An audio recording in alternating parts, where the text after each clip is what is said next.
प्यारे बच्चों, class 10th की मैथ्स की क्लास में आपका एक बार फिर से स्वागत है। और बच्चों, हम लोगों ने स्टार्ट किया एक नया चैप्टर इकाई 7, जो हमारा चैप्टर नंबर 7 है, निर्देशांक ज्यामिति, कोऑर्डिनेट ज्योमेट्री।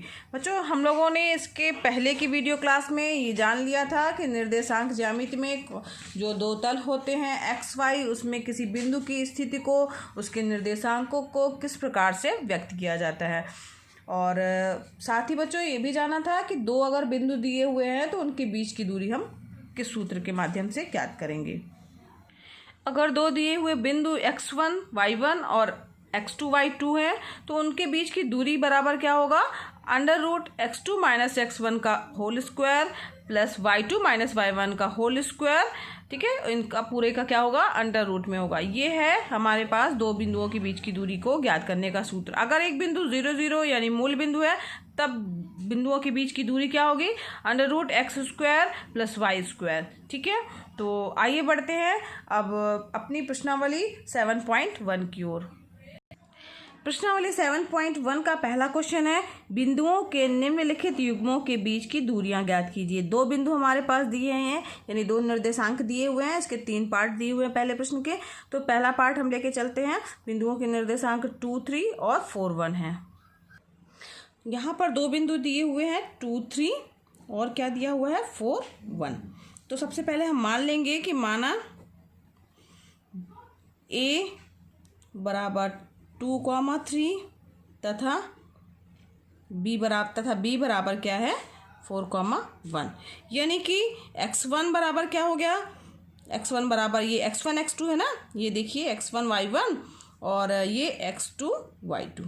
तो यहाँ पर बिंदुओं के निर्देशांक की अगर तुलना की जाए तो x1 बराबर क्या है 2, x1 बराबर 2, y1 बराबर क्या हो गया 3। और उसी तरीके से इसकी तुलना की जाए तो x2 बराबर 4 और y2 बराबर 1। कुछ नहीं किया बच्चों, ये देखिए यहाँ पर इसको मिला लिया, देख लिया कि कौन सा क्या है। अब हमारे पास फार्मूला ज्ञात है दो बिंदुओं के बीच की दूरी का, बस वो फार्मूला लिख के अप्लाई कर देना है। तो बिंदुओं a व b के बीच की दूरी बराबर क्या हो जाएगा, √x2 - x1 का स्क्वायर प्लस y2 - y1 का स्क्वायर। ये हमने फार्मूला लिख लिया है। बराबर क्या हो जाएगा, x2 और ये सब मान रखेंगे बच्चों तो √ आ जाएगा 4 - 2 का स्क्वायर प्लस y2 यानी 1 - 3 का स्क्वायर। यहाँ पे 2 का स्क्वायर प्लस यहाँ पे -2 का स्क्वायर आएगा, उसका √ आएगा। 2 दूनी 4, इसका भी स्क्वायर करेंगे तो 4 आ जाएगा। 4 धन 4 कितना हो गया बच्चों, √8। √8 को हम लिख सकते हैं 2√2। ठीक, यानी इसको इस तरह से कैसे लिख सकते हैं ना, 4 × 2 ना, और 4 का बाहर हो जाएगा 2 और ये √2 बचा रह जाएगा। तो ये जो है ये इसका दो बिंदुओं के बीच की दूरी जो है वो कितनी होगी, इतनी होगी। ठीक है, आप उत्तर अलग से लिख दीजिएगा। अतः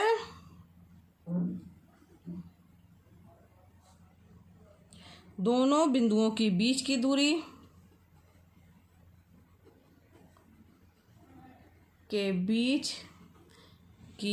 कितनी होगी, 2√2 मात्रक। यहाँ पर कुछ इकाई नहीं दी हुई इसलिए हम केवल उसको मात्रक लिख रहे हैं, मात्रक होगी। ठीक है, ये आपका आंसर हो गया। आगे बढ़ते हैं।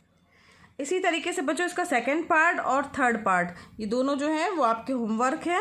बहुत ही आसान है, केवल फार्मूला आपको अप्लाई करना है और फार्मूले में सीधे सीधे मान रखना है। अब हम बढ़ते हैं क्वेश्चन नंबर 2 की ओर। तो क्वेश्चन नंबर 2 क्या है, बिंदुओं 0 0 और 36 15 के बीच की दूरी ज्ञात कीजिए। क्या आप अनुच्छेद 7.2 में दिए गए दोनों शहरों A और B के बीच की दूरी ज्ञात कर सकते हैं। सबसे पहले बच्चों जो दिए हुए बिंदु हैं वो हम लिख लेंगे ना। तो दिए हुए बिंदु कौन कौन से हैं, 0 0 और या A मान सकते हैं इसको। ठीक है, A और इसको मान सकते हैं B। ठीक, A व B क्या हो जाएगा, 36 और 15 दिए हुए हैं। ठीक है, तो यहाँ पर अगर तुलना कर दें हम, x1 बराबर क्या हो जाएगा 0 और y1 बराबर भी क्या हो जाएगा 0, ठीक है। ये x1 y1 हो जाएगा, ये x2 y2 हो जाएगा। यहाँ x1 y1 और ये x2 y2 हो जाएगा। तो यहाँ पर x2 बराबर क्या हो जाएगा 36 और y2 बराबर क्या हो जाएगा 15। समझ में आ रहा है बच्चों? कुछ नहीं किया, केवल हम लोगों ने जैसे पहले के प्रश्न में किया था वो तुलना कर दी। अब सीधे सीधे से दो बिंदुओं के बीच की दूरी याद करनी है हमें। तो बिंदुओं A व B के बीच की दूरी, फार्मूला लगा देंगे, under root x2 minus x1 का square plus y2 minus y1 का स्क्वायर। समझ में आ रहा बच्चों? इसके बाद क्या करना है, केवल कुछ नहीं करना, केवल मान रखना x2 माइनस x1 यानी 36 माइनस 0 का square plus y2 minus y1 यानी क्या हो जाएगा 15 माइनस 0 का स्क्वायर, यानी क्या हो गया ये 36 का स्क्वायर प्लस 15 का स्क्वायर। अब 36 का स्क्वायर करिए तो ये आएगा हमारे पास में 1296 और यहाँ पे 15 का स्क्वायर 225। इन दोनों को जोड़ेंगे बच्चों, आ जाएगा हमारे पास 1521। अब ये किसका वर्गमूल है, तो ये है वर्गमूल 39 का। तो इसका आंसर क्या हो गया, दो बिंदुओं के बीच की दूरी 39 होगी ना। तो ये तो हो गया। अब इसके बाद प्रश्न में पूछा गया है कि क्या अब आप अनुच्छेद 7.2 में दिए गए दो शहरों ए और बीच की दूरी ज्ञात कर सकते हैं। तो इसके लिए बच्चों लिखेंगे कि हाँ हम ज्ञात कर सकते हैं, हाँ हम ज्ञात कर सकते हैं। क्या ज्ञात कर सकते हैं, अनुच्छेद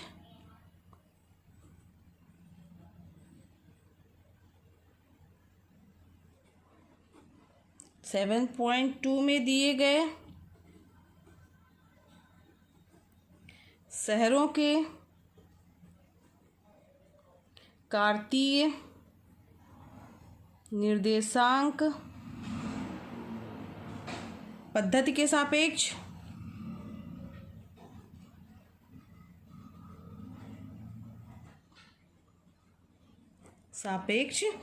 निर्देशांक क्या हो जाएंगे। अब a बराबर क्या हो जाएगा 0 0, ठीक है, और b बराबर हो जाएगा 36 और 15 दिया ही हुआ है। अब बस शहरों के बीच की दूरी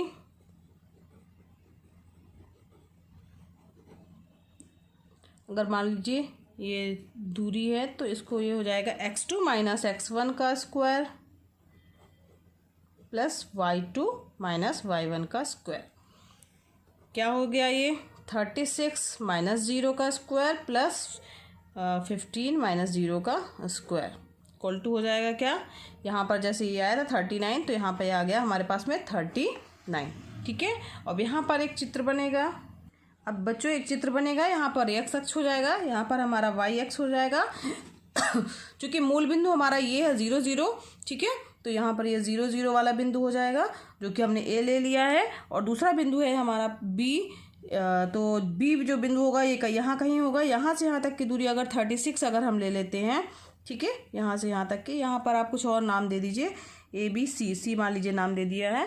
तो ये 36 अगर यहाँ से यहाँ तक की दूरी लेंगे हम, और यहाँ से यहाँ तक की दूरी कितनी दी हुई है 15, ठीक है, किलोमीटर में। तो ये किलोमीटर में ये हो गया 15 किलोमीटर, ये 36 किलोमीटर हो गया, ठीक। अब यहाँ से दो बिंदुओं की दूरी निकालनी है। इस बिंदु के निर्देशांक क्या हो जाएंगे, चूंकि x अक्ष की दूरी पहले ली जाती है तो 36 हो गई बच्चों।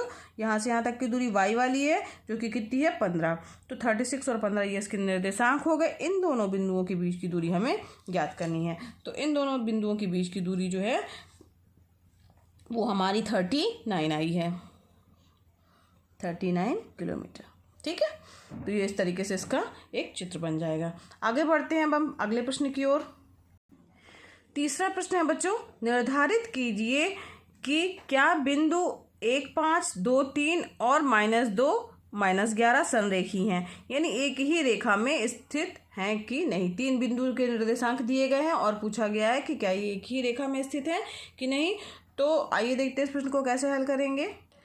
प्रश्न में तीन बिंदु दिए हुए हैं, तो सबसे पहले क्या करेंगे, हम मान लेंगे कि माना a बराबर क्या हो गया 1,5, ठीक है, b बराबर क्या हो गया 2 3 और c बराबर क्या हो गया -2 और -11। ये तीनों बिंदुओं के निर्देशांक हमारे पास में दिए गए हैं। तो अब हमारे पास ये तीन जो बिंदु दिए हुए हैं, हम इनके बीच की दूरी ज्ञात करेंगे ना। तो सबसे पहले बिंदु ए बी यानी ए और बी के बीच की दूरी बराबर क्या हो जाएगा। अगर ए बी के बीच की दूरी ज्ञात करनी है तो या अगर इसकी तुलना कर ली जाए बच्चों, तो ये हो जाएगा हमारा ए और बी के बीच की दूरी के लिए फार्मूला लगेगा x2 - x1 का स्क्वायर प्लस y2 - y1 का स्क्वायर। अब यहाँ पर इसको ये x1 हो जाएगा पहला निर्देशांक, x1 y1, और ये x2 y2 हो जाएगा। ठीक है, समझ में आ रहा है बच्चों। x1 y1 x2 y2, बस इसी से तुलना करके आपको रख देना है।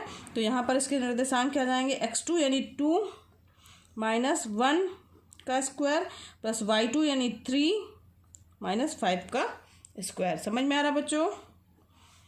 अब यहाँ पर हल करेंगे इसे, तो ये आ जाएगा हमारे पास में 2 में से 1 गया 1 का स्क्वायर प्लस 3 में से 5 गया -2 का स्क्वायर। ये हो गया हमारे पास में 1 प्लस -2 का स्क्वायर करेंगे यानी 4 आ जाएगा। यानी क्या हो गया, √5।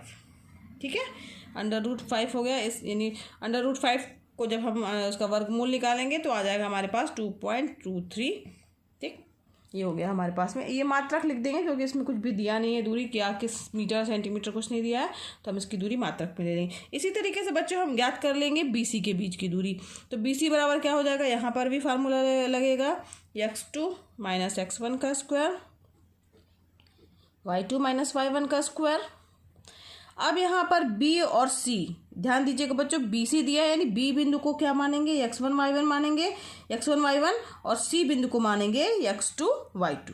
ठीक है, इन दोनों के बीच की दूरी ज्ञात करनी है, यही समझने का पॉइंट है। तो यहाँ पर x1 y1 ये वाला होगा, x2 y2 ये वाला होगा। अब यहाँ पर वही फार्मूला लगा रहे हैं, तो x2 y2 में -2 -2, समझ में आ रहा है बच्चों। इसका स्क्वायर हो गया प्लस y2 - y1, y2 की वैल्यू क्या है यहाँ पर -11 है, y1 की वैल्यू क्या है 3 है। ठीक है, अब इसको हल करेंगे, ये हो जाएगा बच्चों -2 - 2 क्या हो जाएगा, -4 का स्क्वायर हो जाएगा, और यहाँ -11 और माइनस चिन्ह तो लगा है तो चिन्ह तो माइनस का ही आएगा, लेकिन अंक क्या होंगे आपस में जुड़ जाएंगे। तो -11 और -3 कितना हो जाएगा, -14 का स्क्वायर हो जाएगा। समझ में आ रहा होगा आप लोगों को। अब यहाँ पर -4 का स्क्वायर करेंगे तो कितना आ जाएगा, 16 आ गया, और 14 का -14 × -14 करेंगे तो माइनस माइनस प्लस हो जाएगा बच्चों। और यहाँ पर 14 का स्क्वायर कितना होता है, 196, ये आ गया। अब इन दोनों को जोड़ दीजिए, इन दोनों को जोड़ने पे आएगा 212। ठीक, 6 6 12 हो गया, और ये 9 1 10, 11 की 1 और 2। ठीक, 200। अब इसको हम इसका वर्गमूल निकालेंगे तो इसका मान प्राप्त हो जाएगा हमारे पास में, यहाँ लिख लेते हैं।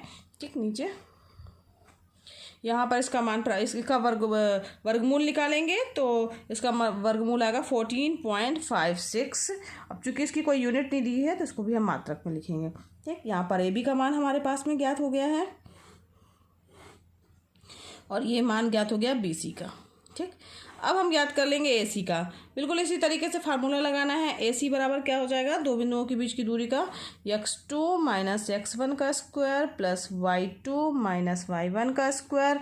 अब यहाँ पर A और C दो हमने बिंदु लिए हैं, A और C, तो A क्या हो जाएगा हमारा x1 y1 हो जाएगा, और C वाला जो बिंदु है वो क्या हो जाएगा, x2 y2 हो जाएगा। समझ में आ रहा है। मेन यही समझने का है, हम जिन बिंदुओं के बीच की दूरी ले रहे हैं उनको हम x1, ये A पहले लिखा हुआ तो x1 y1 A वाला हो जाएगा, और C बाद में लिखा है तो x2 y2 वाला ले लेंगे। बस हमको कुछ नहीं करना बच्चों, इसमें मान रख देना है। यहाँ पर हम मान रखेंगे तो ये हो जाए x2 - x1। तो यहाँ पर x2 जो है वो C वाला है बिंदु, C बिंदु के निर्देशांक क्या है, -2 है। ठीक, और माइनस यहाँ पर x1 की वैल्यू 1 है, ये हो जाएगा, और प्लस y2 की वैल्यू है यहाँ पर -11, और माइनस y1 की वैल्यू क्या हो जाएगी 5। ठीक है, -2 - 1 कितना हो गया बच्चों, -3 का स्क्वायर, प्लस माइनस माइनस जुड़ जाएंगे और कितना हो जाएगा, -16। अब इन दोनों का हम स्क्वायर करेंगे, 3 का स्क्वायर करेंगे 9 आ जाएगा। चूंकि माइनस लगा हुआ है बच्चों, माइनस का 2 बार गुणा होगा तो क्या हो जाएगा, वो संख्या पॉजिटिव हो जाएगी। -16 है यानी 16 का स्क्वायर हो गया, वो होता है 256, 256। अब इन दोनों को प्लस कर देंगे तो ये हो जाएगा 265। अब 265 का जब हम वर्गमूल निकालेंगे बच्चों तो ये आ गया हमारे पास 16.28 मात्रक। अब ये हमें ज्ञात करना है संरेख है कि नहीं। तो इसके लिए देखिए, जब हमारे पास कोई अगर रेखा है, संरेख का क्या मतलब होता है, एक रेखा में समझ लीजिए ये है, ये ए बिंदु है, ये बी बिंदु है और ये सी बिंदु है। यहाँ समझिए, अगर यहाँ से हमने ए और बी के बीच की दूरी ज्ञात की है, बी से सी के बीच की दूरी ज्ञात की है और ए से सी के बीच की दूरी ज्ञात की है, तो A B plus B C बराबर ए सी आना चाहिए अगर ये संरेख है। समझ में आ रही बात आपको? संरेख मतलब एक ही रेखा में स्थित है। तो अगर एक ही रेखा में स्थित होंगे तो A B plus B C बराबर ए सी प्राप्त होना चाहिए। तो देख लेते हैं जोड़ के। तो यहाँ पर हम जोड़ेंगे A B plus B C बराबर, अब ए बी का मान कितना आया है हमारे पास में, ये देखिए ए बी का मान आया हमारे पास 2.23 मात्रक, 2.23। बी सी की वैल्यू कितनी आई है 14.56, 14.56, ठीक है, मात्रक में आया। अब इन दोनों को हमने जोड़ा तो ये हो गया हमारे पास 16.79 मात्रक। अब यहाँ पर देखिए ए सी का मान हमारे पास में क्या आया बच्चों, 16.28 है ना, और हमारे पास में इन दोनों को जोड़ने पे क्या आ रहा है 16.79। तो क्या ये दोनों बराबर हैं? बराबर तो नहीं आ रहे, ए सी के बराबर तो नहीं आ रहा है। इससे क्या निष्कर्ष निकल के आया कि A B plus B C बराबर नहीं है ए सी के। समझ में आई बात बच्चों? क्यों? क्योंकि इसका मान ए सी का मान 16.28 है, जबकि इन दोनों को जोड़ने पे 16.79 आ रहा है। तो ये जब इसके बराबर नहीं आ रहा है तो इसका मतलब है कि दिए गए बिंदु संरेख नहीं है। आप उत्तर अलग से लिख दीजिएगा। अतः दिए गए बिंदु संरेख नहीं है। ठीक है, समझ में आ गया? क्यों संरेख नहीं? अगर ये तीनों एक ही रेखा में होंगे तो A B plus B C बराबर ए सी आना चाहिए, लेकिन ये प्राप्त नहीं हो रहा है, अतः ये बिंदु क्या होंगे, संरेख या एक ही रेखा पर स्थित नहीं होंगे। आगे बढ़ते हैं। चौथा प्रश्न है बच्चों, जांच कीजिए कि क्या बिंदु 5, 2, 6, 4, 7, -2 एक समद्विबाहु त्रिभुज के शीर्ष है। समद्विबाहु से क्या तात्पर्य हुआ बच्चों? समद्विबाहु का मतलब हुआ कि जिसकी दो भुजाएं आपस में बराबर हैं। समद्विबाहु यानी दो भुजाएं जिसकी बराबर हैं। तो यहाँ पर दो भुजाएं बराबर यानी दो, अगर हम इसके चित्र को देखें, अगर मान लीजिए ये जैसे चित्र बना हुआ है, ठीक है, ये ए है, ये बी है और ये सी है, तो समद्विबाहु का मतलब अगर ए बी बराबर है ए सी के या कोई भी दो भुजाएं बराबर आ रही हैं तो वो समद्विबाहु त्रिभुज होगा। तो इसके लिए क्या करेंगे बच्चों, तीन बिंदुओं के निर्देशांक दिए हैं, आप तीनों बिंदुओं के निर्देशांक, ए को 5 - 2 मान लीजिएगा, बी को मान लीजिएगा 6, 4 और इसको मान लीजिएगा 7 और -2। अब यहाँ पर दो बिंदुओं के बीच की दूरी, ए बी की दूरी और ए सी की दूरी निकाल के देख लीजिएगा। अगर ए बी और ए सी की दूरी बराबर आ रही है, या कोई भी दो रेखाएं या तो बी सी की या ए बी की दूरी बराबर आ रही है, अगर दो बिंदुओं के बीच की दूरी दो रेखाओं की बराबर आ रही है तो वो समद्विबाहु त्रिभुज होंगे, अगर नहीं आएगी तो समद्विबाहु त्रिभुज नहीं होंगे। तो आप ए बी और ए सी जो है या बी सी कोई सा भी पॉइंट निकाल के देखिएगा, तो अगर बराबर आ रही होगी तो वो समद्विबाहु त्रिभुज होंगे। तो इसको आप, ये बच्चों आपका होमवर्क है, कुछ नहीं करना है इसमें, दो बिंदुओं के बीच की दूरी का फार्मूला लगेगा और आपको दूरी याद करनी है। अगर दूरी बराबर आ रही है तो समद्विबाहु त्रिभुज होंगे। ठीक है बच्चों, तो ये आपका होमवर्क हो गया। तो बच्चों आज के लिए बस इतना ही, और आगे के प्रश्न हम नेक्स्ट वीडियो क्लास में हल करेंगे। आपको बच्चों मेरा पढ़ाना पसंद आ रहा हो तो वीडियो को लाइक कीजिए।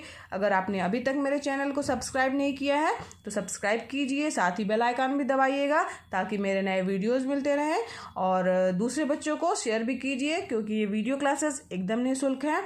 आप भी इसका लाभ लीजिए और दूसरे बच्चों को भी प्रेरित कीजिए। धन्यवाद बच्चों, मिलते हैं नेक्स्ट वीडियो क्लास में।